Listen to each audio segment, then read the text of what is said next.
Hello, ladies and gentlemen, and welcome back to Getting With the Program, talking about episode 5 of season 3 of RWBY, Never Miss a Beat, Never Miss a Beat, Never Miss a Beat.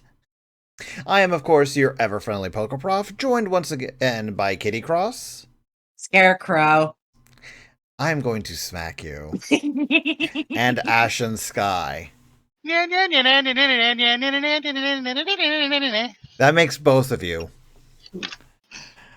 So, yes, they totally did that. They totally went with that reference. Yeah, so basically established, which was what, 60-70% of this episode, it was really just fight annoying scenes. Genkai girl. Yeah.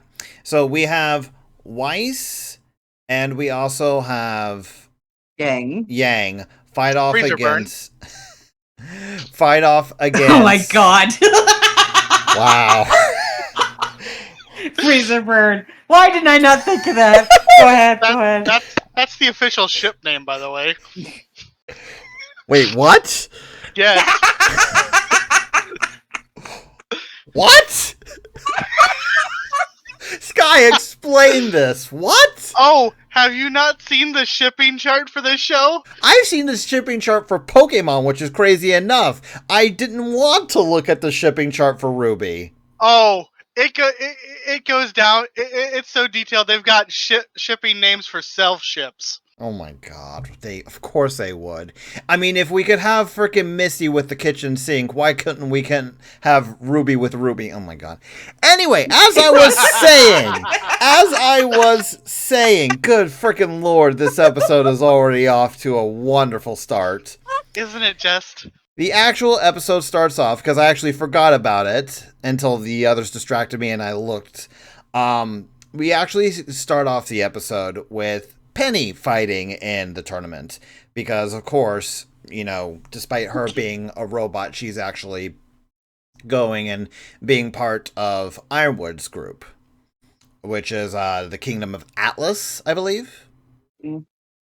And she, of course, easily defeats the team that she's up against. Because, well, Prof, you know what they say, when you're in for a penny, you're in for a pound. Oh my god, this is going to be one of those episodes. It's going to be one of those fucking episodes. Oh. Anyway, gritting my teeth here. We get a small little bit with actual RWBY and Penny, where they just get to talk, because apparently Penny wants to come and be at Beacon, and apparently she has got a plan, but we don't actually get to see where that is. And of course, my favorite particular moment of that scene is RWBY going, beep, boop, does not compute. And her arm squeaking, like... Yeah. Which I found to be very, very cute. But the major meat of this episode is Yang and Weiss's fight against Flint Cole and NYAN CAT. And you didn't realize what the reference was until you saw the name. Until I saw the name. Well, to be fair, it's like sometimes, especially when they're doing the whole loudspeaker effect like this, I can't always understand what they're talking about when it comes to the characters' names. And you only hear them once in the actual episode. So I think you can forgive me for missing that. But yeah, as far as Flint, though, I think you are right that it's partially inspired by Little Boy Blue, because Come Blow Your Horn, whereas Old King Cole called for his pipe bowl in Fiddler's 3. Yeah. Which is why he was able to split up into 4. Yeah, which makes sense. Yeah, that being his semblance. But it was really interesting, the fact that we had these two musical-based characters from a military kingdom that we're fighting, and just how weird they are compared to everything we've seen so far. In the case of NYAN, her frickin' reference, her frickin' nod. You are really going to equate NYAN CAT with things such as Red Riding Hood and Snow White. It's like, really? Is NYAN CAT like the modern myth now? I'm legitimately asking this.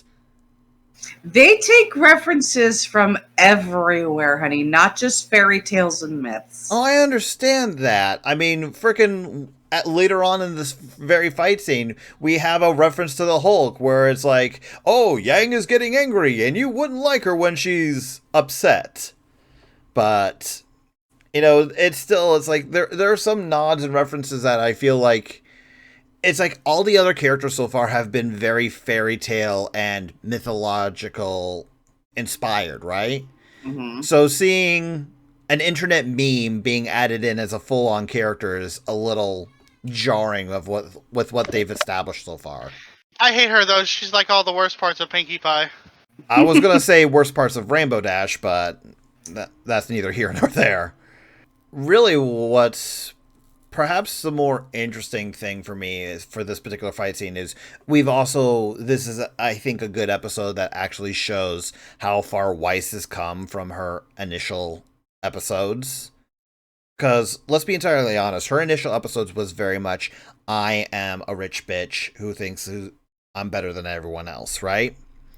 And in this episode, she essentially sacrifices herself to try and, help Yang out in the fight.